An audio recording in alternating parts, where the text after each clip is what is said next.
Bismillahirrahmanirrahim.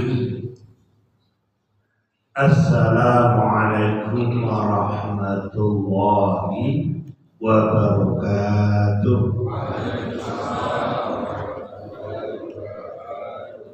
Alhamdulillahilladzi ahyana ba'dama amatana wa ilaihi nusyur.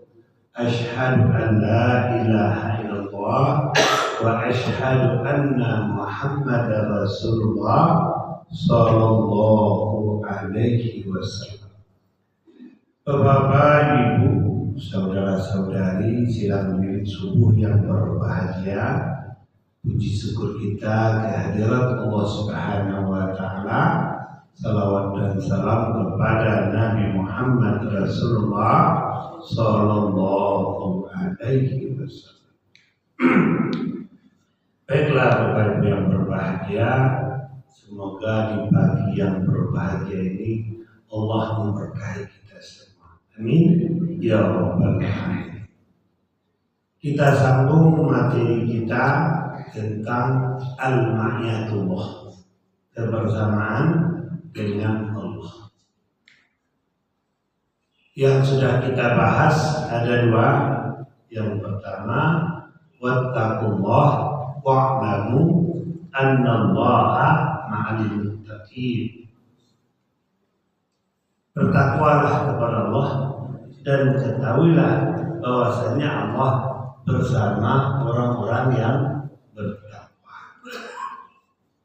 Lalu yang kedua yang sudah kita bahas, wa innallaha lama'al muhsinin. Dan sesungguhnya Allah bersama orang-orang yang berbuat baik, berbuat ihsan. Ihsan kepada diri, ihsan kepada sesama, dan ihsan kepada Allah Subhanahu wa taala. Lalu kita sambung yang ketiga sekarang. Innallaha ma'as-shabirin. Allah bersama orang-orang yang sabar.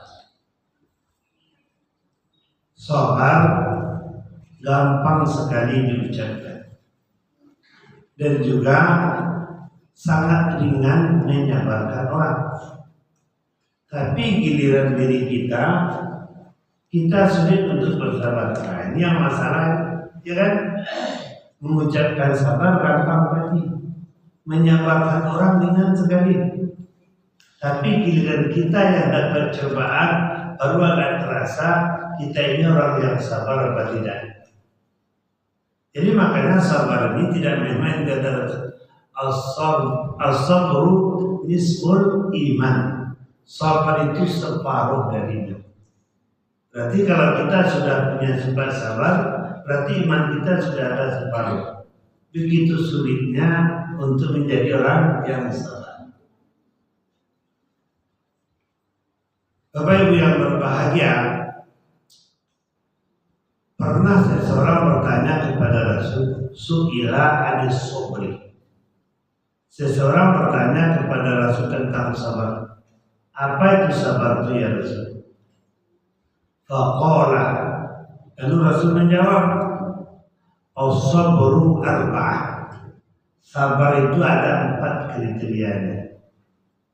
Jadi kalau betul kita ini orang yang sabar, mari kita coba mengukur dengan 4 hari. Yang pertama adalah awal was-sabru inda sadamatil ula. Sabar ketika mendapat pukulan pertama. Apa maksudnya ini? Kalau kita baca dalam bukunya Buya Hamka, Tafsir Al-Azhar,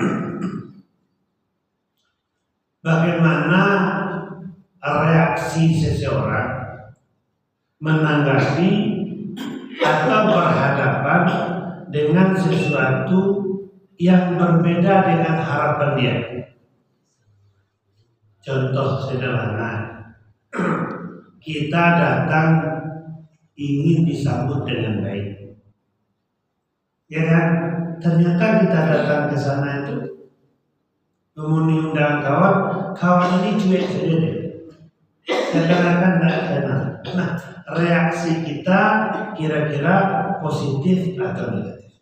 Ini menjadi ukuran. Orang sabar itu selalu terjemahannya positif. Boleh jadi dia sedang sibuk, boleh jadi sedang memikirkan sesuatu, sehingga dia tidak sempat melayani kita seperti biasa. Itu dia orang sabar. Nah, kecenderungan kita kan sering negatif dan mengkait-kaitkan dengan kelebihan mereka.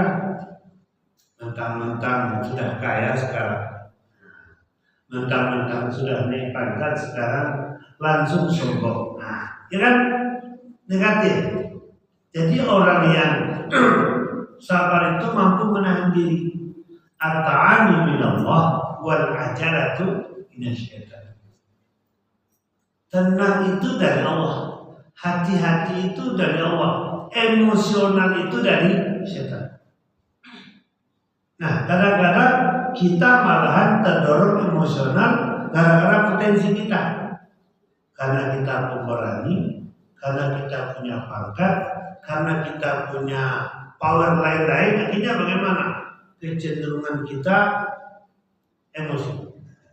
Jadi makanya ujian kenikmatan ini lebih bahaya daripada ujian kekurangan. Wa nabluukum bisyarri wal khairi fitnah. Kami uji kalian dengan kejelekan dan dengan kebaikan.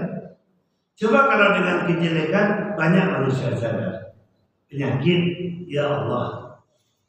Miskin, ya Allah. Banyak persoalan, ya Allah. Coba sehat-sehat saja, karirnya naik, duitnya banyak, apa yang terjadi? Innal insana la yatgha Allah astaghfirullah. Manusia itu berpotensi berbuat yang tidak baik, berbuat melampaui batas di luar kebenaran, justru sedang memiliki kemampuan. Jadi hati-hati. Nah, kembali kita kepada pokok persoalan tadi. Nah, bagaimana reaksi kita apabila kita berhadapan dengan sesuatu yang kita tidak harapkan atau kejadian? Kita kan bismillah di rumah, bawa mobil itu kan pingin nyaman, pingin tidak ada gangguan. Di luar dugaan terjadi pergeseran. Nah, kita tidak ingin terjadi persoalan itu. Orang juga tidak ingin terjadi, tapi terjadi dia. Bisa nggak kita menerima, menerjemahkan kejadian ini baik kita? Ya kan? Contoh, ingat peristiwa Lion dulu. Ada satu keluarga yang memang terlambat, akhirnya nggak jadi naik. Kan marah-marah di bandara. Nah, ternyata nggak lama setelah itu Lion itu jatuh. Apa yang terjadi?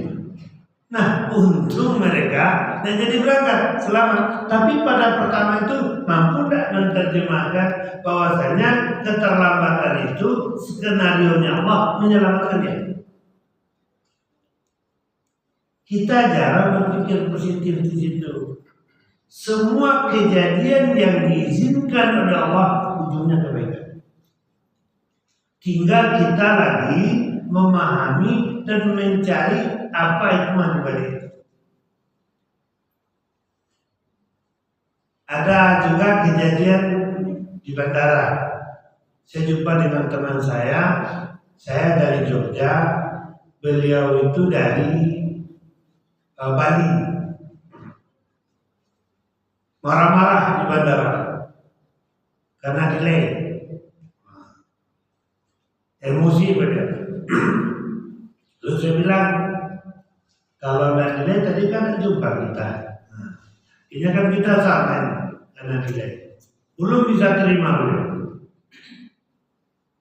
Alhasil pas mau berangkat, Ustaz, tolong lihatkan tas saya ya. Lari dia kencang ke disrep pintu itu kan. Rupanya beliau baru beli HP baru mahal. Untung diri saja. Kalau tadinya tentu udah hilang HP ini, ya kan? Asa antak kalau saya bahwa saya puasa itu saya bahwa saya boleh jadi yang kamu tidak suka itu baik untukmu, dan boleh jadi yang kamu suka itu tidak baik untukmu. Jadi semua yang diizinkan oleh Allah terjadi kepada kita ujungnya pasti kebaikan. Cuma kadang-kadang kita saja yang tidak mampu memahami itu. Kita kan selalu terjemahannya jelek.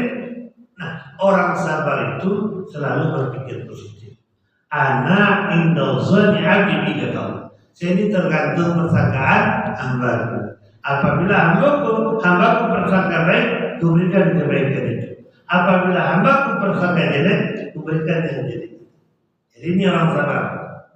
Jadi orang sabar, apapun peristiwa menimpa dia mampu menerjemahkan atau persangka baik.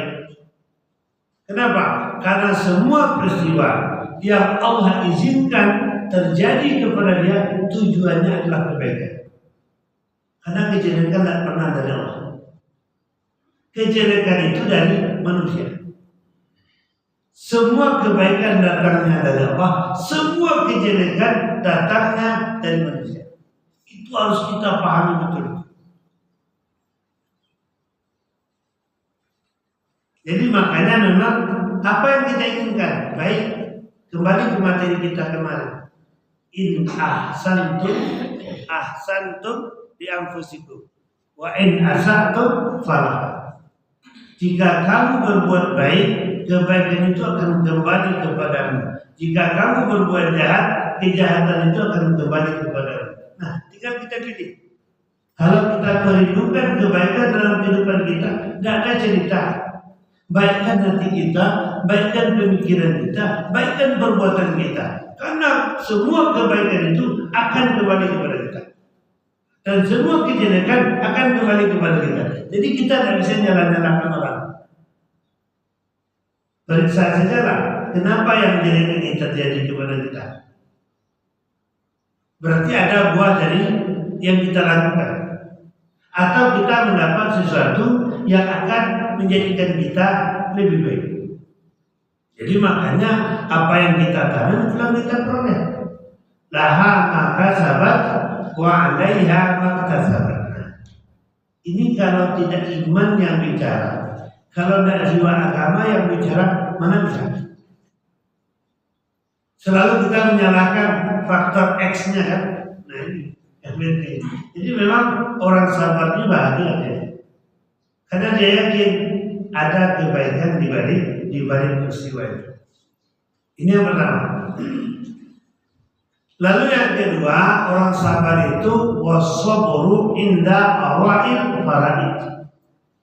Sabar menunaikan apa yang diwajibkan Allah. Sabar menunaikan apa yang diwajibkan Allah. Berarti bagaimanapun bujuk rayu dunia ini, seganding yang wajib dengan yang wajib, dulukan yang lebih wajib. Seganding yang wajib dengan yang sunat, dulukan yang wajib. Seganding yang sunat dengan yang logha. Logha ini kan tingkah pola yang tidak ada nilainya. Walladzina hum 'anil lagwi mu'ridun. Kadang kan kita sendiri berbuat bertingkah yang memang nilainya tidak ada, tapi menyenangkan. Ya kan, gurau yang berlebihan, ya kan, permainan yang memang melalaikan kita. Ujung-ujungnya kan dosa. Itu dia tinggalkan. Maka dia sibuk dengan perbuatan yang lebih baik. Jadi memang dipilih prioritas apa yang akan dilakukan dalam kehidupan sehari-hari.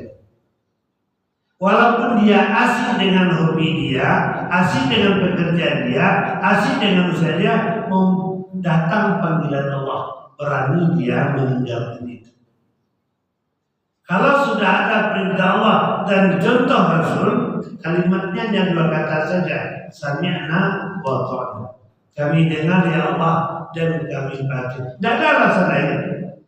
Karena semua perintah Allah, semua perintah Rasul ujungnya pasti kebaikan.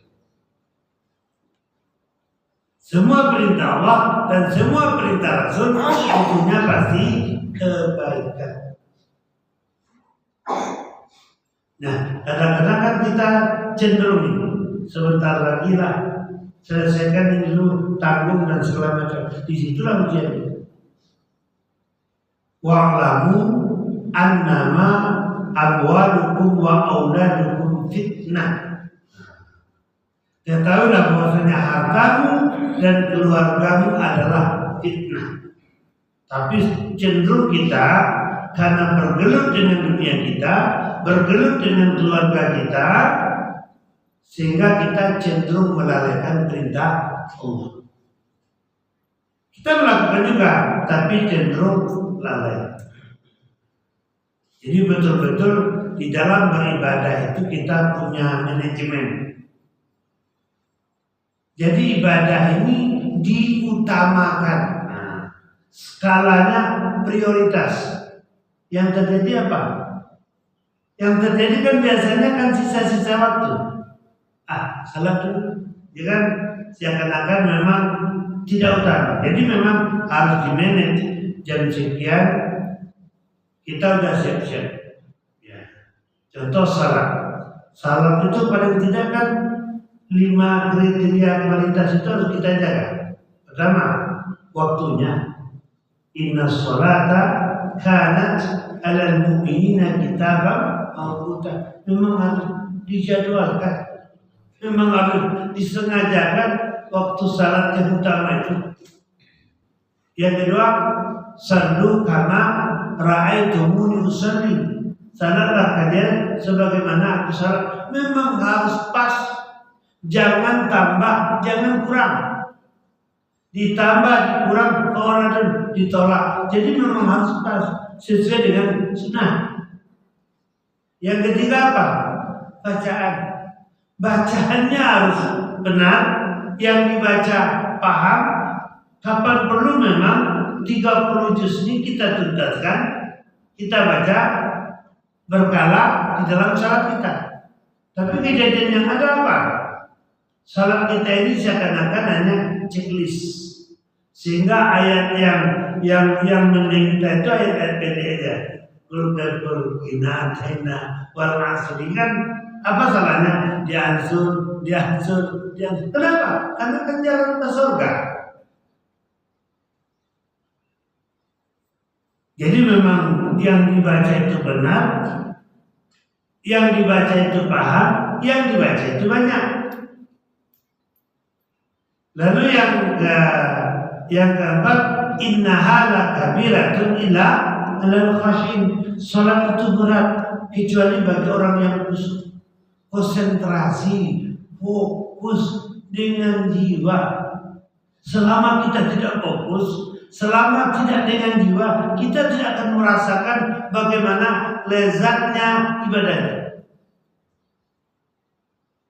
Selama tidak dengan jiwa, kita tidak akan pernah merasakan bagaimana kenikmatan ibadahnya. Jadi lepas begitu saja. Lalu yang kelima, bagaimana memang nilainya tinggi. Tentu jemaah. Tempatnya di masjid, terutama kita laki-laki. Di rumah nilainya 1. Pergi ke masjid kita, jemaah langsung 27. Artinya apa? Memang kita manage ibadah kita itu. Jadi kerja jam sekian sampai jam sekian berarti kita udah siap. Nah, sekarang coba rasakan. Ada enggak kita memanage ibadah kita untuk masuk surga? Tapi pekerjaan pasti ada. Kapan perlu kita cari orang manajemen? Ya kan? Kita cari orang manajemen. Kita bayar orang profesional. Kenapa untuk masuk surga tidak begitu? Lalai enggak kita? Padahal perbandingan dunia dengan akhirat, setetes air dengan laut yang luas. Wal akhiratu khairun laka minan. Cuma memang kita harus berpikir ke sana, harus berpikir sebentar. Karena hidup ini tiba-tiba saja sedang duduk, pusing, lalu out. Banyak sekarang berarti kaget, ya kan? Nah, terkejut, meninggal. Jadi yang kedua adalah wasabru inda orang yang sabar menunaikan apa yang diwajibkan Allah. Senang hati-hati dia, ya kan, dengan perintah Allah. Yang ketiga, wasabru ala jitinami maharimu. Sabar menjauhi apa yang diharamkan Allah. Ingin ini, kesempatan ini, tapi dilarang. Karena kondisi sekarang banyak orang yang merasa yang terjadi di masyarakat itu seakan-akan tidak suatu kesalahan, seakan-akan tidak dosa. Atau dia tahu dosa, tapi menganggap biasa. Orang kalau sudah menganggap biasa dosa, itu tingkatnya sudah pasif itu. Biasa itu, ya kan? Dan kondisinya sekarang memang harus begitu. Contoh, yang sering terjadi, anak kita ingin di sekolah favorit. Walaupun sekolah favorit, kan tetap tidak boleh nyogok, tidak boleh disuap. Tapi ya pandai-pandai kita aja lah. 10 juta cukuplah untuk beli bangku. Misalkan contoh kalimatnya kan bisa dimodifikasi, ya kan? Tujuannya kan itu, bayarlah 10 juta, bayarlah 20 juta, nanti saya sediakan untuk anak ibu. Kita ingin mencari yang baik, mencari yang berkah, kita mulai dengan riswah. La'anallah rasi wal murtasi wal rais. Dilaknat oleh Allah yang menyogok, yang menerima atau pelanggar. Tapi masyarakat kita yang seperti itu menganggap biasa. Apalagi dengan pekerjaan.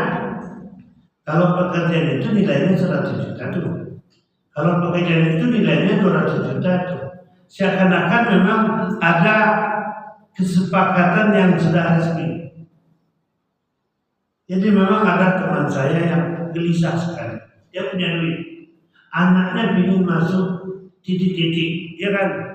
Harus bayar sekian ratus juta. Ada duit saya. Cuma saya tidak mau ngasih. Cuma kalau tidak saya kasih, stres anak saya. Gimana nih? Jadi makanya memang sering anak ini dan keluarga ini menjadi cobaan kita. Fahzaru, makanya hati-hati. Makanya dari awal kita sudah kasih pemahaman sama anak kita. Mama sama papa tidak akan melakukan hal seperti ini. Dari awal kita sudah lakukan itu. Karena niat kita itu ibadah, niat kita itu kebaikan. Kita tidak akan melakukan riswah, kita tidak akan melakukan begini, kita tidak akan menjalin orang dan segala macam. Ya kan? Jadi di saat itulah menguji, melihat bagaimana kualitas iman kita. Kita sedang uji. Jadi makanya iman seseorang itu ketahuan sedang berhadapan dengan cobaan. Ahasiban nas ayyutraku ayyaqulu amanna wa hum la yuftanun. Apakah manusia mengira akan dibiarkan mengatakan kami telah beriman sementara mereka belum diuji? Makanya Allah mengetahui iman kita itu di saat berhadapan dengan ujian. Walaqad fatana alladziina min qablihim wa la ya'lamanna Allahu alladziina sadaqu wa la ya'lamanna al-kadhibin. Sungguh telah kami uji orang-orang sebelum mereka. Untuk apa? Allah ingin tahu siapa imannya yang benar dan siapa imannya yang pura-pura. Jadi ketahuan iman kita itu justru sedang berhadapan dengan cobaan. Kalau sedang sadar seperti ini, normal seperti ini, di masjid, di musala, insya Allah wajah kita wajah-wajah surga semua. Mudah-mudahan kita masuk surga aja. Amin. Ya betul. Nah, di situ baru ketahuan. Jadi kesempatan ada, kemampuan ada, ya kan? Kita bisa dimainkan kata kawan. Tapi memang larangan Allah di sana. Larangan Allah di sana. Jadi makanya orang sabar itu sabar ketika berhadapan dengan yang dilarang. Bahasanya apa? Zaman gini kalau tidak mau itu Ustaz, tidak ada yang favorit. Zaman gini kalau tidak mau itu Ustaz, tidak kena pakai. Zaman gini kalau tidak pandai-pandai, nah, ya kan, tidak akan terjadi seperti ini.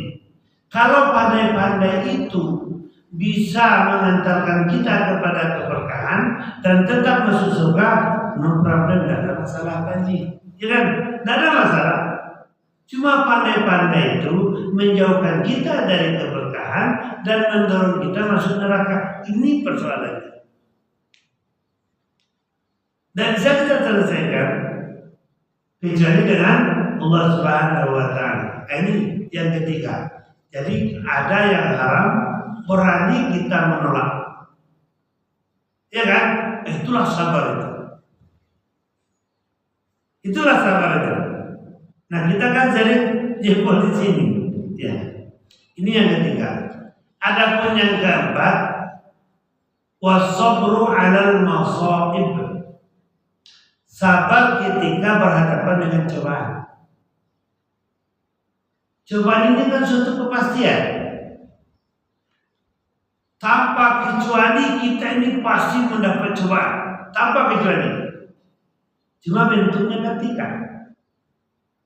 Kalau bagi orang yang senang berdosa, apabila dia mendapat cobaan, itu penderitaan. Wala nudziqannahum minal adzabil adna dunal adzabil akbar la'allahum yarji'un. Pasti kami rasakan azab yang kecil sebelum datang azab yang besar agar mereka kembali. Jadi betul-betul terhunjam di hatinya, terganggu jiwanya, betul-betul terganggu pemikirannya, menderita dia. Jadi para pendosa itu apabila Allah berikan cobaan, itu betul-betul untuk memberikan efek jerah kepada dia. Terasa sekali azabnya. Jadi kita jangan masuk di wilayah itu. Kenapa? Karena cobaan ini kan tidak pernah melebihi kapasitas kita. La yukallifullahu nafsan. Kita harus paham ini. Sama situasi sekarang banyak. Ekonomi kan susah. Kita tidak boleh terbawa arus dengan kenapa? Karena rezeki ini tidak pernah salah lama. Allah tidak mungkin menzalimi kita. Cuma kita disuruh lebih kreatif, lebih inovatif. Itu kita disuruh memberdayakan potensi yang ada. Jadi yang merasakan cobaan itu adalah suatu penderitaan adalah orang yang cenderung berdosa. Pastikan dia, kafirkan dia, munafikkah dia, itu cenderung ke sana. Yang kedua, nah ini yang kedua dalam surat At-Taubah itu ayat yang ke-24. Apabila kita memang lebih mencintai dunia ini daripada Allah, Rasul dan berjihad di jalan Allah, apa jadi Allah? Fatarabbasu hatta ya'ti Allah bi'amri. Tunggulah Allah akan mendatangkan pelajarannya. Jadi orang-orang yang beriman yang lalai, nah kecenderungannya lalai ini, itu Allah berikan pelajaran, sentilan-sentilan kecil. Untuk apa? Menyadarkan kita. Jadi pelajaran demi pelajaran ada saja. Kita pakai itu istighfar kita. Innal ladzina taqaw idza masa minasyaitan tazakkaru fa izahum mubsirun. Jadi orang-orang yang takut kepada Allah itu apabila dia terjebak, nah kan sering terjebak dengan perbuatan-perbuatan salah, tazakkaru, coba dia kembali. Fa izahum mubsirun. Ingat ya. Oh iya. Ingat kita dosa kita. Ini kebat ini dosa ini dosa ini. Memang diingatkan dosa kita itu. Kenapa? Karena gunanya memang untuk memberikan pelajaran. Sama kita sama anak kita yang bersalah, kadang kita cubit dia, ya kan? Kadang dipukul dengan lidi, kadang dikasih karet. Nah, gunanya apa? Supaya dia berhenti melakukan itu. Dikasih pelajaran, cuma pelajarannya kecil, sekedar untuk mengingatkan. Zaharal fasadu fil barri wal bahri bima kasabat aydin nas liyuziqhum ba'da allazi 'amilu la'annahum yatubun. Telah nyata kerusakan di darat dan akibat ulah tangan manusia. Jadi akibat ulah tangan itu yang memang Allah beri. Ini akibat. Nah, tergantung dosa kecil yang kita lakukan. Tergantung besar kecil perbuatan kita. Jadi makanya keseimbangan itu ada. Orang yang melakukan kejahatan kecil cukup dengan istighfar. Orang yang melakukan dosa-dosa tentu tidak bisa dengan istighfar. Tentu taubat ya. Tubu ilallah taubatan nasuha. Jadi kecenderungan apa yang kita lakukan dalam kehidupan sehari sebesar itulah pancingan kita terhadap pelajaran atau teguran yang Allah berikan kepada kita. Jadi kalau memang kita dapat teguran agak besar, periksalah, ya kan? Apa yang telah diperbuat? Apa yang telah diperbuat? Nah, kadang dosa sendiri, dosa tersembunyi itu lebih bahaya daripada dosa bersama. Ya kan? Dosa sendiri, dosa tersembunyi itu kadang lebih bahaya daripada dosa bersama. Nah, jadi makanya yang kedua, orang yang lalai kepada Allah, mendahulukan agenda-agenda kecintaan dunianya, baru memenuhi panggilan Allah, itu Allah berikan pelajaran. Mengingatkan dosa dan kesalahan kita. Lalu yang ketiga, cobaan yang berbentuk ujian. Walanabluwannakum bisyai'in minal khauf wal ju' wa naqsin minal amwal wal anfus wal thamarat wa basyiri sabirin. Ini kegembiraan. Pasti akan kami uji kalian dengan sesuatu, dengan rasa takut. Ya kan? Kan banyak naluri rasa cemas kita dalam kehidupan. Manusia itu kan gampangnya buruk lagi, ya kan? Trauma dengan masa silam, camih dengan yang belum pasti. Masa silam trauma kita, cemas dengan yang belum pasti. Makanya orang terbaik itu siapa? Yang menikmati kehidupan sekarang. Jadi kehidupan kita ini sekarang, 1 jam lagi belum tentu kita hidup. Betul nggak? Nikmati kehidupan sekarang. Kenapa? Yang akan datang belum pasti. Yang lewat sudahlah jadi pelajaran bagi kita.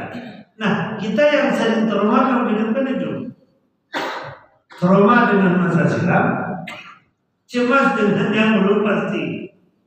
Jadi memang dengan hakikat kehidupan ini kita harus tahu sehingga hidup ini gembira terus. Kalau bisa gembira apa sih? Ya kan? Kalau bisa ketawa ngapain nangis? Sudah. Jadi memang sekarang enggak menikmati kehidupan yang sekarang ini. Nah, kembali kita kepada pokok persoalan tadi, rasa cemas semua kita punya.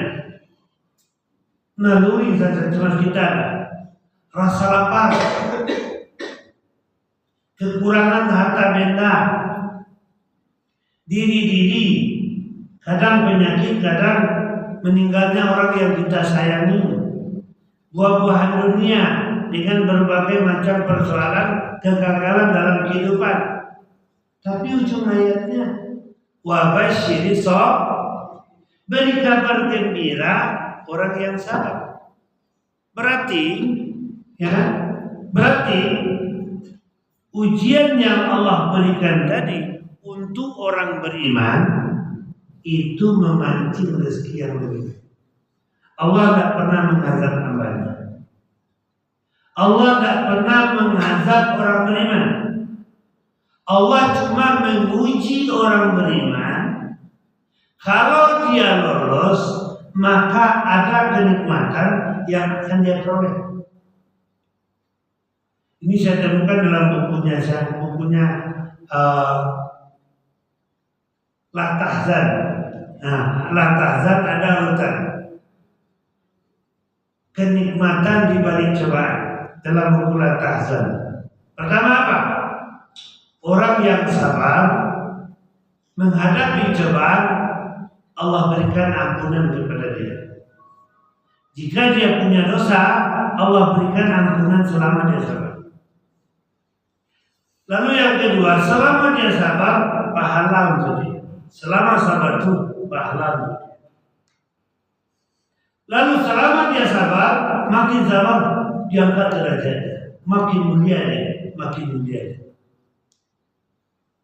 Selama dia sabar, ya kan? Lalu meninggal dia dalam keadaan kesabaran. Apa dia? Wa jazahu bima sabaru jannatan wa harira. Surga. Jadi orang yang sabar itu meninggal dia husnul khatimah. Surga dia. Tidak tanggung-tanggung surga itu. Kalau kita lanjutkan ayat itu dalam surat Al-Insan itu. Wa jazahum bima sabaru jannatan wa harira. Muttaqiina fiha 'alal araik. La yarawna fiha samsa wa la zamharira. Wa daniyatan 'alaihim zilaluha wa zulilat qutufuha tazlim. Itu memang cerita memang. Jadi orang sabar itu nanti di surga duduk di atas singgasana, tidak merasakan dingin, tidak merasakan panas. Artinya cuaca yang cocok dengan keinginannya. Lalu di sekelilingnya ada kebun dan ada tumbuh-tumbuhan, ada buah-buahan. Di saat dia ingin mendapatkan buah-buahan itu, dia merunduk serunduk-runduknya sehingga bisa dipetik. Kalau diangkat kan itu kelebihannya. Kita diceritakan dengan mendayu-dayu. Rasanya bagaimana? Rasanya sesuai dengan kerongkongan kita. Kalau pingin asam ya asam. Kalau pingin manis ya manis. Pendek kata, apa yang kita pinginkan itu yang ada. Pokoknya pakai jawab aja. Lalu ada hidangan gelas yang pas dari perak. Ada minuman yang diambil dari sungai yang bernama Salsabila. Lalu bapak yang tua-tua ini tidak ada di surga. Yang tua-tua tidak ada di surga. Kenapa? Wa yatufu alaihim jamin mukhaddad idza ra'aita ma tabtur wa mansura. Dimudahkan kembali, digantengkan kembali, dicantikkan kembali. Yang hebatnya tahu tak? Baik ibu-ibu, ada anak bujang sekeliling menyipas-sipas. Ganteng-ganteng tu, ya kan? Iza ra'aita masyitta apabila melihat pemuda ganteng itu seperti mutiara yang bertebar. Demikian pula yang perempuan, demikian pula yang laki-laki. Nah, ada pertanyaan kemarin. Jadi awak di orang rumah awak Ustaz. Nah, sama-sama beriman, maka yang paling berjumpa dan paling terbaik itu adalah pasangan kita. Cuma kalau satu beriman, satu tidak, tentu susah, ya kan? Satu di neraka, satu di surga. Itu kalau dilanjutkan ayat itu, aliyahum siapun sulusul kutuwaita. Seperti memang singgasana yang mewah. Coba baca nanti surah Al-Insan, ya kan? Seperti singgasana yang sangat mewah. Itu orang sabar. Jadi tanggung-tanggung sabar itu. Jadi masih luar biasa. Jadi makanya memang untuk sabar ini kan terasa sulit sekali. Ya, kadang-kadang kita ustaz ini, karena ustaznya bilang sabar kan? Ya ustaz bilang kadang-kadang kan ustaz ini kan manusia juga Bu ya. Di perjalanan kadang-kadang ada saja yang diantara memang menguji kesabaran itu memang di kendaraan terasa sekali, ya kan? Apalagi macet. Itu pada waktu itulah kita mencoba. Memang sabar itu kalau tidak dilatih tidak bisa. Sabar ini kalau tidak dilatih tidak bisa. Jadi betul dengan sabar. Lalu siapa yang sabar ini?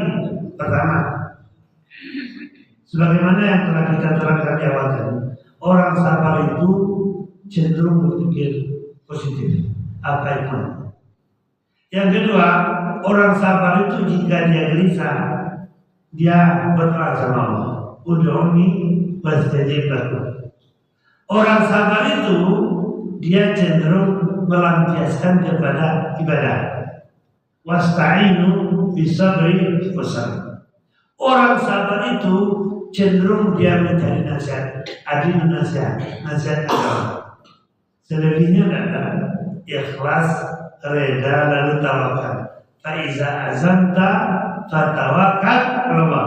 Maksimalkan kemampuanmu, lalu sandarkan dirimu kepada Allah Subhanahu wa Ta'ala. Itu ceramah kita pada pagi hari ini. Masih ada waktu lebih kurang 7 menit lagi untuk suruh. Silakan Bapak Ibu, mana tahu ada yang perlu dipertanyakan. Berarti sudah tuntas al-mayatullah. Pertama, wattaqullah wa'lamu anallaha ma'al muttaqin. Yang kedua, wa innallaha ma'al muhsinin. Yang ketiga, innallaha ma'as sabirin. Jadi kebersamaan di sini adalah fasilitas lebih khusus dari Allah Subhanahu wa Ta'ala. Perhatian lebih khusus dari Allah Subhanahu wa Ta'ala. Jadi kalau orang-orang khusus ini betul-betul diperhatikan dan betul-betul diutamakan oleh Allah Subhanahu wa Ta'ala.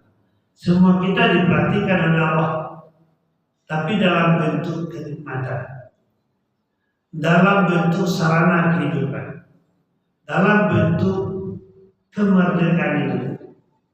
Bahkan secara umum manusia ini Allah berikan kelebihan. Walaqad qaranna bani Adam, kemudian laqad khalaqnal insana fi ahsani taqwim, bentuk terbaik. Wa idh qala rabbuka lil malaikati inni ja'ilun fil ardi khalifah. Wa 'allama Adama asma'a kullaha, kemampuan berpikir. Alam tara anna Allaha syakhara lakum ma fis samawati wa ma fil ardi wa asbagha 'alaikum ni'amahu zahiratan wa batin. Jadi apabila kita syukuri nikmat itu semua, itulah munculnya tadi kebersamaan secara ada pertanyaan? Ada ya? Ya, awak kan ceramah awak yang akan diamalkan capek. Ya. Baiklah Bapak Ibu yang berbahagia, itulah ceramah kita pada pagi hari ini. Semoga Allah berikan kekuatan untuk kita untuk mengamalkan dalam kehidupan kita sehari-hari. Memang kita harus melakukan peningkatan pemahaman agama dan pengamalan dalam kehidupan sehari-hari. Dia tanpa ilmu, ya. Mana yang lebih utama, bahagia dan bersyukur dari musibah dan kesabaran? Iya, sebenarnya rangkaiannya kan hampir sama semua. Mana yang lebih utama? Karena memang endingnya kita, targetnya kita itu kan sesuai dengan doa. Rabbana atina fid dunya hasanah wa fil akhirati hasanah wa qina azabannar. Itu doa. Lalu kata Rasul, al-iman laisa bitaman. Iman itu bukan sekedar harapan. Iman itu bukan sekedar cita-cita, tapi keyakinan yang kuat dalam hati nampak dalam perbuatan nyata. Nah, makanya muaranya semuanya kan bahagia. Bahagia di dunia itu berkah yang dicatat kemarin. Bahagia di akhirat itu masuk surga. Berkah kalau sudah dapat, hatinya tenang, kebaikan bertambah, qanaahnya tinggi, ya kan, ibadahnya luar biasa. Kalau sudah demikian sudah berkah. Nah, untuk mendapatkan semua itu kan ada sumber-sumber bahagia. Sumber bahagia pertama apa? Sudah jelas semua. Alladzina amanu disambung wa amilus shalihat. Iya kan? Orang beriman dan beramal saleh pasti bahagia. Walladzina amanu wa amilus shalihat tuba lahum husnul maab. Beriman dan beramal saleh. Yang ketiga apa? Zikrullah. Selama dia zikrullah, jiwanya pasti tenang. Alladzina amanu wa tatma'innu qulubuhum bi dzikrillah. Ya kan? Lalu selanjutnya apa? Pasangan yang saleh dan saleh. Ad-dunya mata'un wa khairu mata'i al-mar'atu salih. Jadi kalau dapat istri yang saleh, suami yang saleh dan istri saleh, pasti dunia baru. Dan yang selanjutnya apa? Rasa syukur tadi. La in syakartum la azidannakum wa la in kafartum inna adzabi lasyadid. Makin bersyukur makin bahagia, makin bersyukur makin bahagia. Nah, termasuk kesabaran tadi. Wa basyiris sabirin, beri kabar gembira orang yang sabar. Jadi orang sabar itu memang Allah berikan kegembiraan di dunia dan di akhirat. Sebagaimana yang telah kita cerita. Jadi yang Ustaz sebutkan tadi semua itu adalah jalan untuk mendapatkan keberkahan dan bahagia. Memang tidak bisa kita pisahkan. Memang harus kita sikat semua. Ya kan? Kita seorang mukmin memang ya harus sabar, harus zikir, harus ibadah dan segala macam. Memang itu yang kita lakukan. Kita harus memiliki tujuan akhir. Dan kita harus memiliki tujuan antara. Dan kita harus memiliki apa tugas utama kita. Memang harus seperti itu. Contoh, tujuan utama kita adalah ukhrawi. Tapi tujuan antara kita, ya kan? Nah, bagaimana memang dalam kehidupan dunia ini hati kita tenang, pikiran kita tenang, pekerjaan kita tenang. Nah, untuk mendapatkan tujuan antara tadi, apa tugas kita? Ya kan? Kan ada materi kita kemarin itu. Tugas utama kita hidup di atas dunia. Pertama apa? Pengabdi beribadah. Yang kedua apa? Sebagai pemimpin khalifah. Yang ketiga apa? Sebagai pemakmur. Wa ansya'na wa ta'ala. Yang keempat apa? Sebagai penolong. Wa ta'awanul birri wa taqwa. Yang kelima apa? Sebagai pejuang untuk berjihad di jalan kebenaran. Memang harus seperti itu. Dan untuk membuktikan, untuk merealisasikan tugas ini harus ada sikap hidup. Nah, sikap hidup kita bagaimana? Nah, ini memang harus kita bikin sistematis di dalam kehidupan kita sendiri. Saya kira itu memang harus kita sikat semuanya utama, ya kan? Karena muaranya adalah keberkahan dan kebahagiaan. Saya kira itu cukup pas ya. Banyak maaf wabillahi taufiq hidayah. Assalamualaikum warahmatullahi wabarakatuh.